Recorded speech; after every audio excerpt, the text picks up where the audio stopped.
important spokespersons around the world for the benefits of Special Olympics. Loretta Claiborne.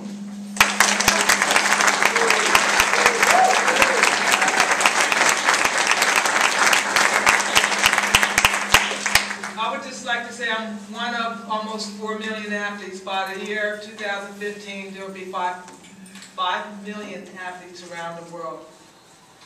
I would like to tell you about the importance of sport. No, it wasn't about $1 for me. In 1966, I started running. I still run today. I have more miles on my feet than some of you have on your cars. But life was different for me. It was an angry life. And I'm going to tell you straight up, I'm going to tell you the truth. If it wasn't for sport, I would probably be in prison now. I was a very, very angry child. I didn't know how to cope because people didn't accept me. Then I started running in 1966 at the age of 12. As time went by, things were still bleak for me. But I remember 1970, going to a shelter workshop, and a counselor says, "Loretta, I've got something for you.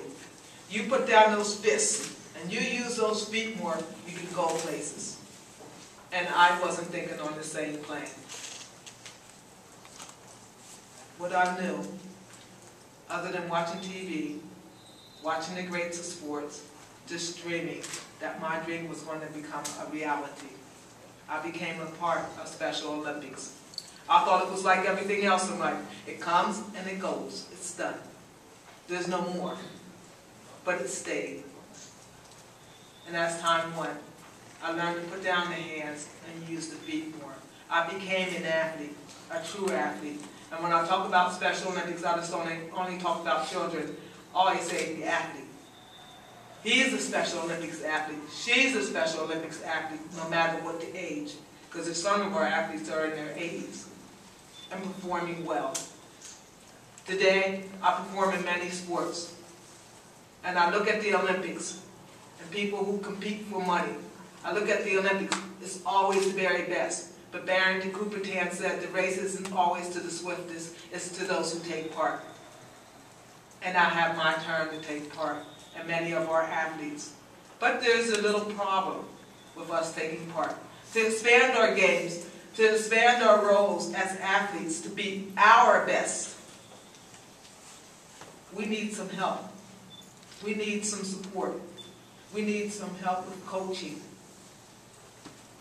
I'm looking at each and every one of you from all federations. That Special Olympics is true sports. I always say the Olympics, but there's also Special Olympics. And what is the presence of a person doing their best in sport? Ask Edwin Moses to do his best time. If you ask Edwin Moses why he started sport, he would have a story. If you ask the young man that I'm sitting down here who played basketball, I'm pretty sure he has a story. And a lot of people get involved in sports, they do it for a reason. It may be many different reasons. My reason was to have self-worth into my community. I didn't think I would ever be accepted. Today, people walk up to me and ask questions. Loretta, how do I train for a 5K? Loretta, how do I train for this? And these are normal, average people. And I'll write out a plan. But all of our athletes don't have that opportunity. Today I watched the tennis.